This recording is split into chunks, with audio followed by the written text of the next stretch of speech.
फयाज, बताएगा इस तफसीली फैसले से मुतालिक।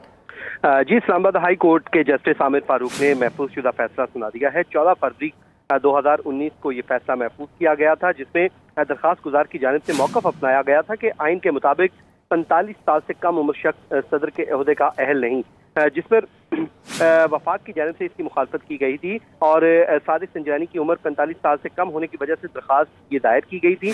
सादिक संजरानी के खिलाफ 21 जून 2018 को ये दरखास्त दायर की गई थी, जिस पर अदालत ने फैसला महफूज किया था। तो आज जस्टिस आमिर फारूक ने फैसला सुनाते हुए दरखास्त को नाकाबिल समात करार देते हुए इसको खारिज करार दे दिया है। अदालत ने आज इस दरखास्त को खारिज करार दे दिया है, जिसके बाद अब चेयरमैन सेनेट सादिक संजरानी कायम मुकाम सदर बनने के लिए अहल करार पाए हैं। ये अहम फैसला इस्लामाबाद हाई कोर्ट के जस्टिस आमिर फारूक ने सुनाया है। 14 फरवरी को यह फैसला महफूज किया गया था, जिस पर आज फैसला सुना दिया गया है।